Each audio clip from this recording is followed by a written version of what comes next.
Sean Edward Levert was an all-American singer and actor.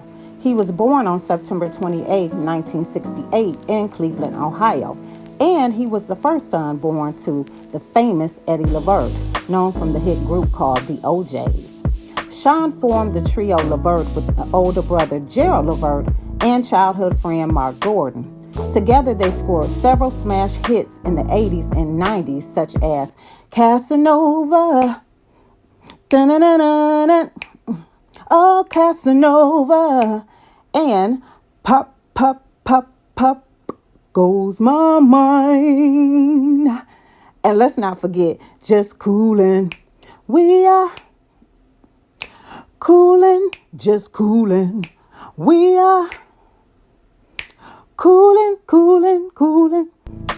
Then in 1995, Sean launched a solo career with the album The Other Side on Atlantic Records, which peaked at number 22 on the U.S. Billboard R&B chart and 146 on the Billboard Hot 100.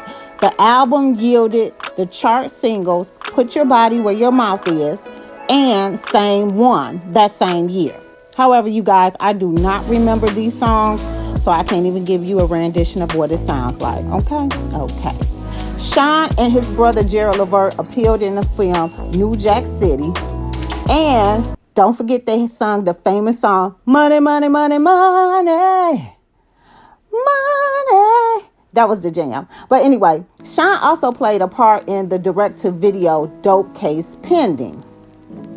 Now, after all of his accolades, his career, was promising, and many knew that he would go far. Sean then met a woman by the name of Angela Lowe and had 6 children: Sharon Woods, Keith Potts, Sean Levert Jr., Brianna Levert, Brandon Levert, and Chad Levert.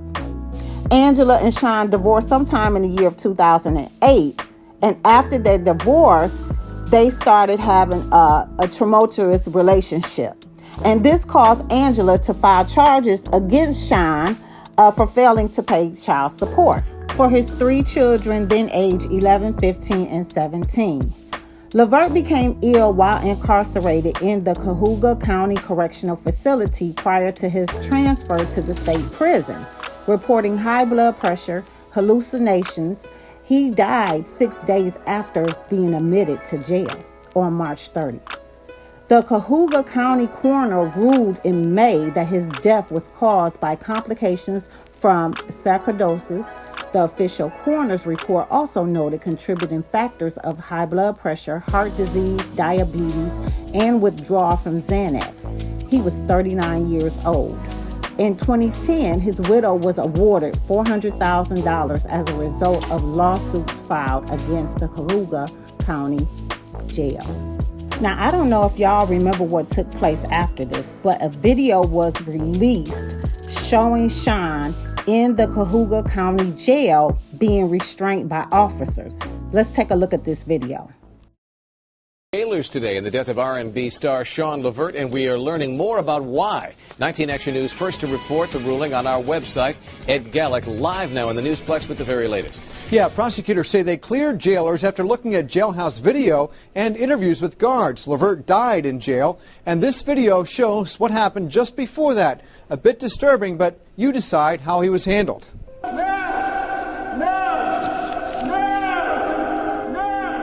You see jail guards putting Levert in restraints. They say he'd been hallucinating and pounding on the floor. Within a half hour of this, he stopped breathing. The coroner ruled he died of complications from sarcoidosis, a lung disease.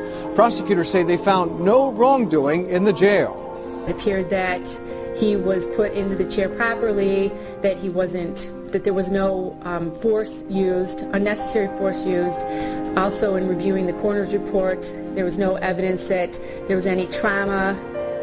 Levert had been in jail for not paying child support. The family is suing the sheriff's department, saying Levert had been on anxiety medication, but jailers never gave it to him. The attorney for the family says this ruling will not affect that lawsuit. He says Levert's civil rights were violated.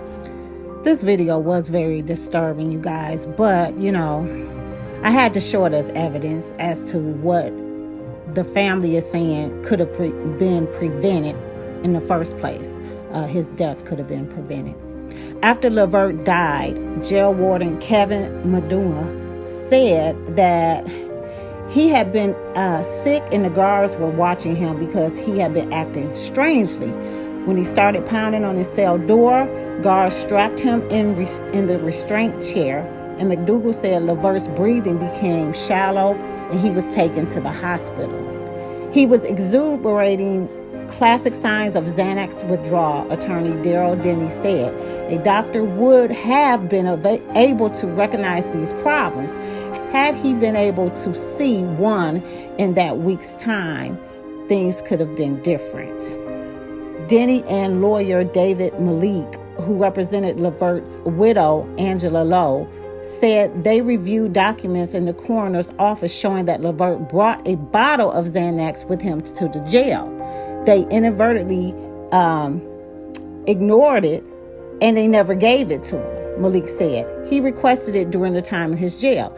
The coroner's office would not release the documents publicly on Thursday. Messages seeking comment from the Chief Deputy Douglas Burkhart at the Sheriff's Department and County Prosecutor Bill Mason were not immediately returned. Malik and Denny would not comment on possible legal action until they complete their investigation. Malik said the family may ask the FBI to investigate. FBI spokesman Scott Wilson said in April that agents were willing to meet with Levert's family. Wilson said Thursday that the FBI was never contacted by the family. You guys, this is just a terrible situation. He was 39 years old. He had the medications with him at the time that he was arrested, and they failed to give him his prescription medication or at least contact a doctor prior to. This death could have been prevented. Rest in peace to Sean Levert.